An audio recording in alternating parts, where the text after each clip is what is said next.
আমি শুধু বলতে চাই আসলে আমাদের মানে পরিবারের পক্ষ থেকে যেই জায়গাটা বা দাবিটা সেই জায়গাটা নিয়ে কথা বলতে চাই। আসলে ভাইয়া বলেছেন যে বিচারের ব্যাপারটা। বিচার হয়েছে মানে এটা তো শেষ হচ্ছে না। মানে উদ্বেগের জায়গাটা ওখানেই যে বিচারটা শুরু হয়েছিল কবে? যদি আমরা দেখি মানে যখন বিগত সরকার ছিল তখনই কিন্তু বিচারটা শুরু হয়েছে। 2020-এর পরে খুব দ্রুতই কিন্তু বিচারটা শুরু হয়েছে। মানে এমন না যে খুব টালবাহানা ছিল বিচার নিয়ে, ব্যাপারটা ওরকম না। বিচারটা শুরু হয়েছিল এবং নিম্ন আদালত পর্যন্ত মোটামুটি তাড়াতাড়ি কিন্তু রায়টা হয়েছে। 2022 সালেই কিন্তু রায়টা হয়েছে 31শে জানুয়ারি, যতটুকু আমি মনে করতে পারি। আমরা গিয়েছিলাম তখন কক্সবাজারে রায়টা শোনার জন্য। এবং তারপরে যেই জায়গাটা আমরা দেখেছি, এরপরে কিন্তু একদম পুরো 2 বছর আটকে ছিল বিষয়টা। এরপরে যখন হাইকোর্টে মানে ফাইলটা এসেছে ডেথ রেফারেন্সটা, তখন যখন আমরা পার্সু করছিলাম বারবার যেই ব্যাপারগুলো বোঝানো হচ্ছিল যে আমলাতান্ত্রিক যে জটিলতাগুলো ওগুলো আমাদের সামনে তুলে ধরা হচ্ছে, কিন্তু আমরা তো ভিকটিম, তাই না? আমরা তো এত আমলাতান্ত্রিক জটিলতা এই বিষয়গুলো বুঝতে চাই না।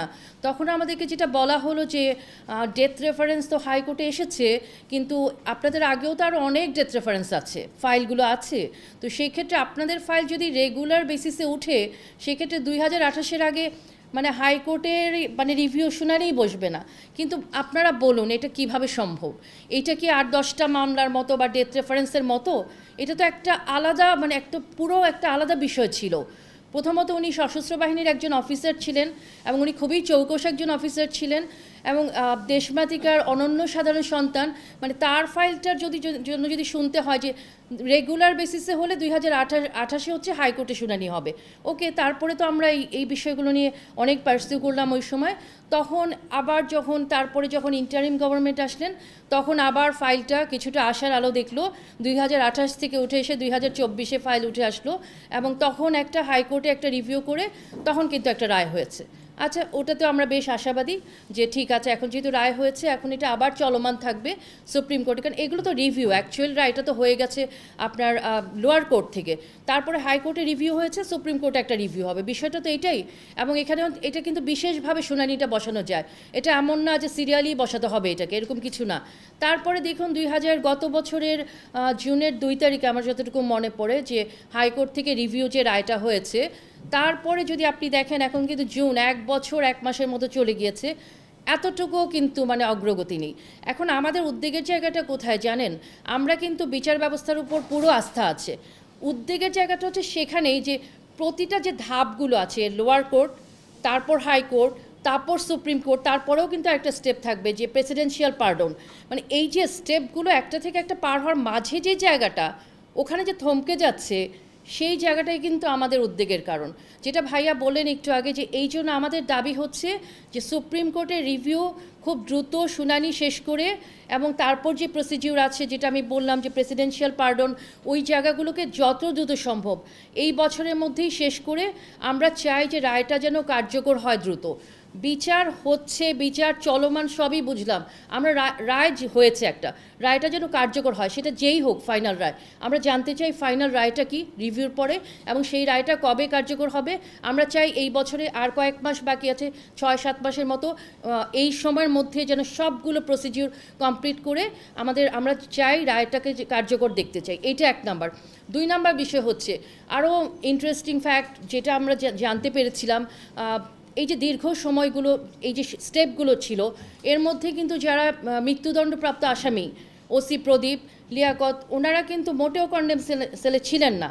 বহাল তবিয়তে কিন্তু একদম ভিআইপি মানে সেই মানে ওই একটা খুব ভালো অবস্থায় ডিভিশন সেলে ছিল তারা। কিন্তু আসলে তো মৃত্যুদণ্ডপ্রাপ্ত আসামি, তার তো একটা মানে মিনিমাম তো একটা ব্যাপার আছে ওই পানিশমেন্টের, সেই জায়গাটা কিন্তু তারা সাফার করেনি। তো সেইখান থেকেও কিন্তু মনিটরিং করতে হবে, শুধু যে এখানকার ব্যাপারটুকু তা নয়, ওইদিকে যারা আসামি, যাদের রায় হয়েছে, মানে সেই জায়গাটাও কিন্তু মনিটরিং করতে হবে যে তারা কোথায় আছে, কী অবস্থায় আছে, সেই জায়গাটাও কিন্তু মানুষ জানতে চায়। যেমন অনেকে সাধারণ মানুষরা বিশ্বাস করে যে তারা নেই জেলে। আমাদের কাছে কিন্তু প্রতিনিয়ত কোয়েশ্চেন আসে যে আপু ওরা কি জেলে আছে, ওরা কি আদৌ আছে, বাংলাদেশে আছে? তো এইটার তো সঠিক উত্তর আমিও দিতে পারবো না, কারণ আমিও জানি না এক্স্যাক্টলি কোন জায়গায় তারা আছে। আমরা জানি হয়তো জেলে আছে, কিন্তু কোন তবিয়তে আছে সেটা আমরা জানি না। তো দুটো বিষয়, একটা হচ্ছে এই বছরের মধ্যে বাকি যে দুটো ধাপ রয়েছে, একটা হচ্ছে আপনার সুপ্রিম কোর্ট রিভিউ, আর একটা হচ্ছে প্রেসিডেন্সিয়াল যে ব্যাপারটা পার্ডনের ব্যাপারটুকু আছে, এই দুটো ধাপ শেষ করে এই বছরের মধ্যে রায়টুকু যত দ্রুত সম্ভব কার্যকর করা আমরা দেখতে চাই একটা পরিবার হিসাবে, ভিকটিম পরিবার হিসাবে। এবং যারা আসামি আছে বর্তমানে জেলে, তারা তার যেই অবস্থানে থাকার কথা সেখানে আছে কিনা, এই মনিটরিংটাও দরকার।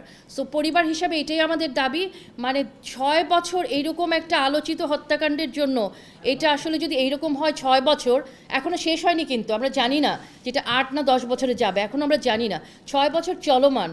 তো এটা যদি আমাদের ক্ষেত্রেই হয় এরকম একটা আলোচিত কেসের ক্ষেত্রে, তাহলে সাধারণ মানুষ কেন বিশ্বাস করবে আসলে, কেন আসবে এই জায়গায় যে আমি বিচার চাইতে আসবো? সো আমরা এত এইভাবে চলছি জিনিসগুলো, মানে চেষ্টা করছি, তারপরেও কোনো না কোনো জায়গায় আটকে যাচ্ছে জিনিসগুলো। তো আমরা মাননীয় প্রধানমন্ত্রীর কাছে আমরা বিশ্বাস করি, ভাইয়া যেটা বলেছেন যে মাননীয় প্রধানমন্ত্রী, সেনাপ্রধান, ওনাদের কাছে আবেদন জানাবো যে ওনারা যেন বিষয়টাকে খুব সিরিয়াসলি নিয়ে এবং বিশেষ বিবেচনায় শুনানি বেঞ্চ বসিয়ে রিভিউটা যেন প্রথমে কমপ্লিট করে ফেলে, তারপর বাকি প্রসিডিংসটা শেষ করে যেন এই বছরের মধ্যে আমরা চাই 2026 সাল সেই সালটা হোক যখন আমরা রায়ের কার্যকরিতা দেখতে চাই আর কি। এটাই হচ্ছে আমাদের বক্তব্য পরিবার হিসাবে। মূল বাধা এটা আপনারাও জানেন, আমরাও জানি, বাংলাদেশের বিচার ব্যবস্থার প্রতি পুরোটা সম্মান আছে আমাদের, কিন্তু দীর্ঘসূত্রিতা হয় বিভিন্ন কারণে। এবং এর মধ্যে যদি আপনারা দেখেন বিভিন্ন মানে গত কয়েক 2-3 বছরের মধ্যে কিন্তু বেশ পলিটিক্যাল মানে যে পট পরিবর্তন হয়েছে, সেই জায়গাগুলোতেও হয়তো থমকে ছিল। এটা ছাড়াও তো অনেকগুলো চ্যালেঞ্জ থাকে আর কি। হ্যাঁ, এটা হয়তো পলিটিক্যাল কোনো ইস্যুস থাকতে পারে, অন্য কোনো ইস্যুস থাকতে পারে। আমাদের কাছে সেটাই মনে হয়, বিচার ব্যবস্থার প্রতি আস্থা আছে, কিন্তু আমলাতান্ত্রিক জটিলতাগুলো হয় বলেই আমরা আসলে মানে পাই না, ভুক্তভোগীরা আলটিমেটলি বিচারটা পাই না, অনেক সময় পাই না, অনেক সময় পায় যারা কন্টিনিউয়াস পারসুয়েশন করে তারা পায়, যারা করতে পারে না তারা হয়তো পায় না, তারা হাল ছেড়ে দিয়ে চলে যায়। তো এই ব্যাপারটা আমরা চাই না। জনগণও কিন্তু আশা করে যে বিচার হবে, জনগণ হোপফুল থাকতে চায়। আলটিমেটলি তো আমাদের এই দেশেই বসবাস করতে হবে, আমরা আসলে আশা নিয়ে থাকতে চাই, আমরা বলতে চাই না যে কিছু হবে না, আমরা বলতে চাই হবে ইনশাল্লাহ, ওটাই বলতে চাই।